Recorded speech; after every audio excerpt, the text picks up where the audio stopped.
message is that people learn and grow in hard and difficult times, and that no matter what, you will always learn and grow in both a good way or a bad way. I think that he is expecting the author's message because Samuel and his family never knew this was going to happen to them, and then Samuel even informed his father that he should keep a rifle with him, and his father never thought anything like this would happen.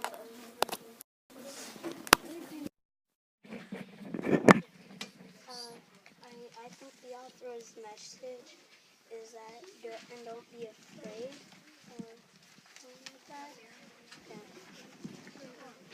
I think that the author's message, I agree with Daniel and Eric, he didn't know that this was going to happen. It's just one day that his family got attacked and that he wasn't there, so it was just coming out of the blue. I think I have another idea. It's kind of like what Ty said, don't be afraid, but it's also you should always do things even though you know they probably won't happen. You should always be prepared. I also think that great sacrifice is acquired to reach the greater good. I also think that sometimes you have to be brave, because Samuel's dad and his mom were they weren't really brave, and they were They started freaking out. Yeah, they started freaking out, and then he came and saved them. So I think sometimes you have to. And Samuel's really comfortable with the woods, so I thought it'd be harder for the parents to get used to this, especially since it's not supposed to happen. But Samuel was already how to he was comfortable in the woods because he would provide food for the family, and so now he was just he was courageous, but instead he was going to a civilian. I definitely agree with Eric. And there's something else I might add.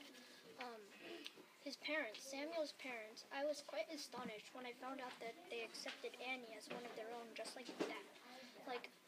Annie was a girl from an outside street, and Samuel was nice and kind and just brought her under his wing.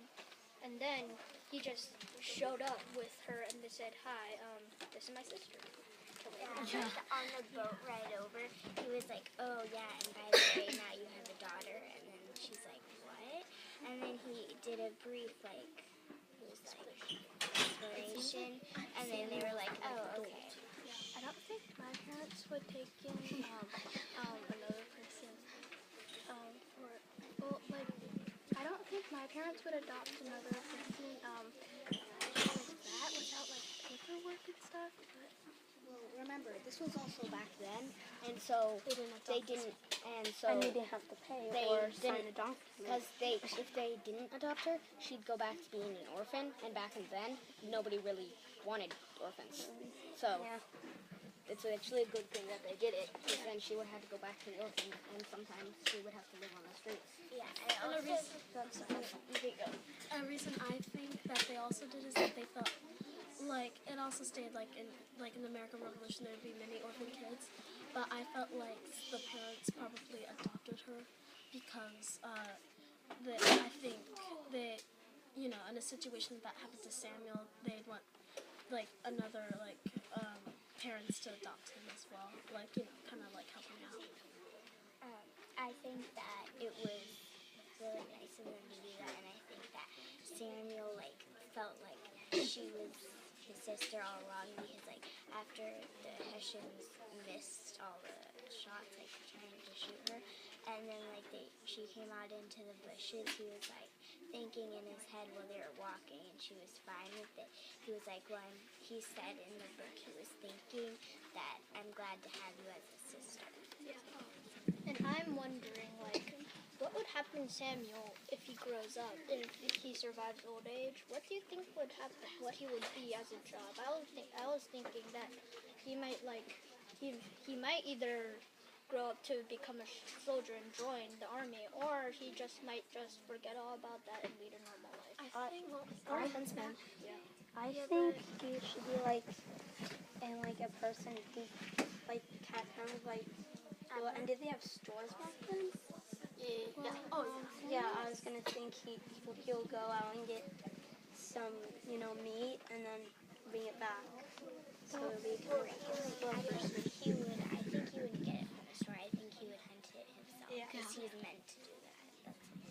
But I don't think he would go join the well, I don't think he would go anymore. Well, he went to he became a soldier, but then he went back to Philadelphia after like I think 3 years. But so I don't think he's going to go back. I honestly think he would, because he already killed 2 people.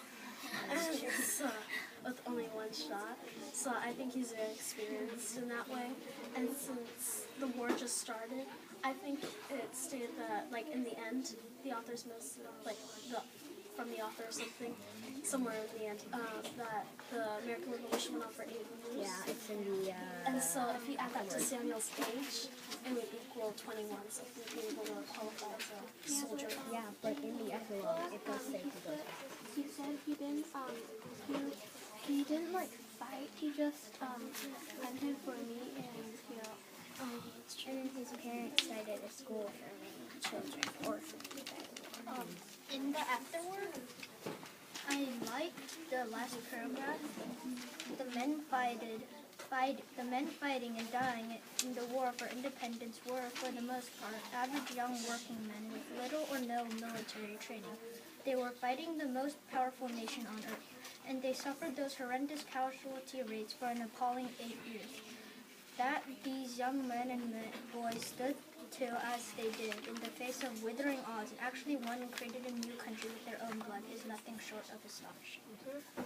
And I also think something that was kind of strange was that his dad went to go help the British soldier that he killed, but like he got captured by them and like he was taken to prison.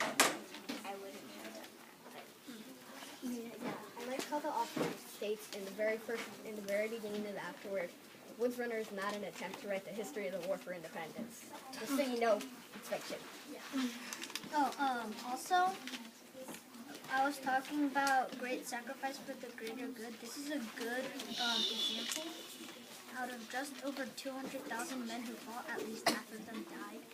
They all died for independence of their own country, and they all died thinking about like other people who live on in independence.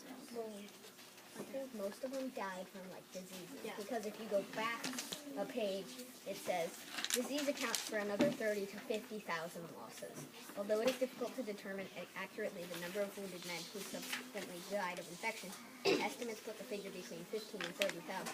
Open wounds were bathed with 30 sponges kept in pails of filthy, bloody water. Surgeons went days between washing their hands or instruments. Most of the wounded, seething with dirt, bacteria, and infection, were sent home to die months later, well past any documented casualty. The total figure might be on the order of 60,000 deaths. That is true, but I mean, they weren't fighting. They weren't fighting for no reason. I mean, some of them just wanted. They all have their own reasons. They all had their own reasons, like warrior. I mean, is it soldier pay? Something like you get like a life. They pay you. Yeah, they pay you for serving the country. There's that, and so they wanted to serve they wanted their kids to get it, and then they wanted to live a happy life. But some of them fought for independence for their kids because some of them didn't want their kids to be in the hierarchy of the king.